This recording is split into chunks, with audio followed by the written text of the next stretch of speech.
Welcome to the Plan B CRNA podcast. I'm your host, Bobby Jones, and I'm so excited that you're here.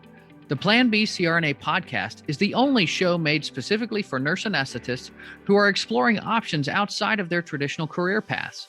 This is the place to expand your mind and your goals as we uncover new ways to produce side income together. The mindset that we bring to any situation plays a key part in overcoming challenges and really enjoying our unique paths in life. On Thoughtful Thursdays, I like to explore emotional topics that are relevant to CRNAs and other providers. I think of this as my therapy, and I hope you learn some tips and tricks that you can use along your own journey. This episode is brought to you by On-Call Capital. On-Call Capital is dedicated to educating CRNAs and other healthcare providers about investing outside of the traditional stock market. On-Call Capital also provides opportunities for you, yes, you, to create passive income and generational wealth while also lowering your taxable income through investments in the apartment and alternative investment spaces.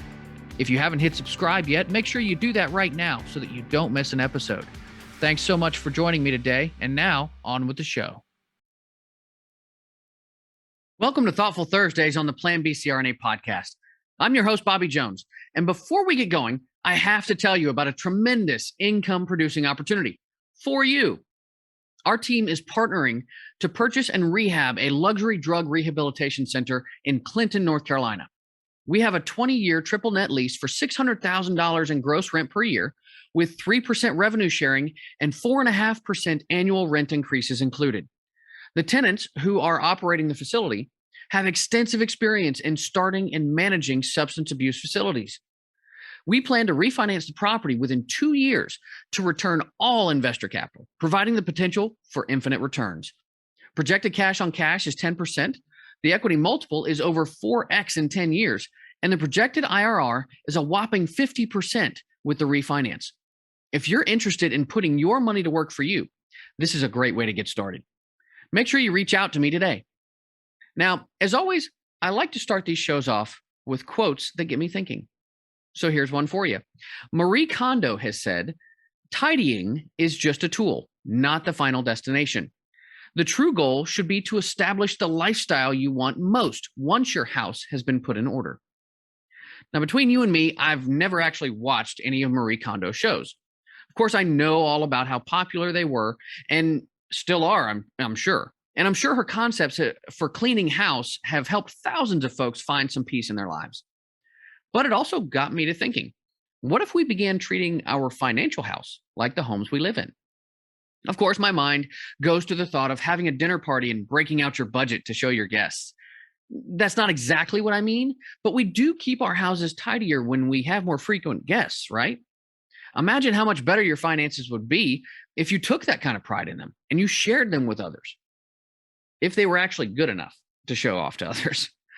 Now, many of you out there probably have the kind of financial statements that you would love to show off, if not for societal norms. But I do think transparency and accountability are two very important features, which I'll get to shortly. As for now, the question remains, how can you get your financial house in order? Now, I don't know if you guys have seen the funny video clip of the guy buying a used car. Yeah, I'm showing my age because I had no idea that this particular clip is over a decade old, but the comedian's name is Ed Bassmaster, and he's on YouTube. And he's taking a look at a used car for sale in character. And all he does the entire video is use different iterations of, "Oh, look at that. Did you look at it? I mean, would you just look at that?" Which leads me to my first point. Did you look at it? Your finances, I mean. Would you just look at it? I mean, so many people have no idea where their money's actually going. So a down and dirty financial audit can help you to figure out where those finances are and where your money is headed. Also, it's common for folks in worse financial situations to continue to just spend money because they're avoiding looking at their finances that are currently in shambles. Don't let yourself get into that kind of trouble. Just look at it. Next, figure out what your lifestyle priorities are and see if your purchases reflect that. If you want to cook at home more often, but you go out to eat all the time, then you're going to either need to adjust your expectations or your spending habits. When you take a look at your debt situation, does it make you cringe? With credit cards, it becomes easy to just swipe away, but you have to pay the piper at some point. Avoiding credit card debt can save you hundreds to thousands of dollars in interest fees. You can make a plan to pay off debt by utilizing Dave Ramsey's debt snowball. In essence, you pick the smallest debt that you owe and you pay that off first, putting in extra if needed. Once that one is paid off, you can then use the automatic savings that you just got to dump into paying the next piece of debt off, and so on and so forth. An alteration of this method is to choose the debt that has the largest interest rate and pay that off first, followed by the next largest interest rate, and so on. It is a simple, beautiful method for getting yourself back to level.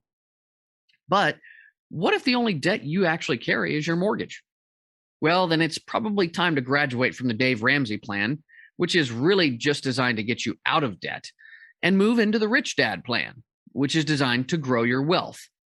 To start that education, we need to learn the difference between assets and liabilities. Now, in the accounting world, it's a very complicated subject, but it doesn't have to be that way where personal finances are concerned.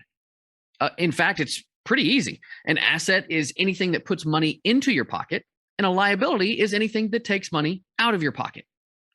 And it really is that simple, but it does turn certain ideas on their head. For example, most people think of their home as an asset. The question to ask is, how is it an asset if it takes money out of your pocket every month? Now, you can make the argument that it is a long-term investment that does appreciate over time, but it is generally illiquid, and most people hold on to their homes for much longer than their original plans. So a home is still a liability in the short term because, again, it takes money out of your pocket every month. Now, in short, an asset is something that has value, produces income or appreciates, and has a ready market. If you own a business that produces income for you, that is an asset. If you have a real estate purchase or property that pays you every month, that is an asset. If you have high dividend stocks or bonds that pay you money every month or, a couple times a year, then those are assets as well. You are technically an asset so long as you keep working and earning money. But there are limits to what you can do because there are only so many hours in the day that you can trade for that money. Now, as for any bills that you have, any debt that you pay, all of these things are liabilities. That new camper that you still owe on, liability. That boat that you paid dock fees for, liability. All of those streaming subscriptions, liabilities. Most people have tons of liabilities, but the only asset that they use to pay for them is their own time and hard work. Talk about putting your eggs in one basket. Now, to flip this relationship, you need to start investing in assets that can pay for those liabilities. It really is a cash flow game. Instead of buying that new car and having to shell out a $350 payment every month on a depreciating asset, why not buy a rental property that will pay you $350 a month instead? Then you can truly afford that new car expense, and you still have a cash flowing property that is appreciating in value after that car is paid off. The key, though, is to just get to a point where your assets are paying for your liabilities. That's what retirement is anyway, right? You've saved up enough money and then you can use it to pay for your lifestyle. The amount of assets that you need to acquire depends greatly on the expense of your lifestyle, which leads me to my next question. When is the best time to start investing? Well, I would say several years ago, but that's impossible, right? We can't go back in time. The closest we can come to that is by investing today, right now. I mean it. Go on and get to it. Time waits for no man, and getting started is the only way that you can build wealth. Now, remember how I said we'd get back to that whole transparency and accountability thing? It actually comes into play in all of these different steps along the way. If you're in debt, but you're working to get out, let your friends and family know what you're up to in order to stay accountable. When you pay off all of your bad debt, shout it from the rooftops. And when you start buying assets, share that news with others as well. Not only will you inspire other people, but the feedback you can get can keep you going with your strategy moving forward. Now, I say that we should stop keeping finances in the dark. Let's talk with each other about these things that matter most to us. Let's verbalize our lifestyle dreams and speak them into existence. And let's share that experience together. Now, that's what I've got for you today. If you enjoyed what you heard, make sure you hit subscribe and leave a review. I'd love to hear what you thought of the show. And if you're interested in that drug rehab center offering that I mentioned at the top of the episode, or any other passive income opportunities with tax advantage real estate, Visit my website at www.oncallinvestments.com or reach out to me on Facebook, LinkedIn, or Instagram. Until next time, be safe and take care of each other out there. Thank you so much for joining me for another episode of the Plan B CRNA podcast. If you haven't already subscribed and reviewed the show, I'd be honored if you took the extra time. It really helps to expand our reach and get the word out about the show. If you're a CRNA who is interested in sharing your story on our podcast, I'd love to have you. Please email me at bobby@oncallinvestments.com for more information. This episode was brought to you by OnCall Capital. They are dedicated to helping providers like you develop passive income and generational wealth through investments in the apartment and alternative investment spaces. Feel free to check out their website at www.oncallinvestments.com and subscribe to their free educational email series. You can find OnCall Capital on Facebook, Instagram, and Twitter. You can also check out our YouTube page, where you'll find all of the show episodes along with other educational videos. Thanks for listening, and we'll see you on the next episode.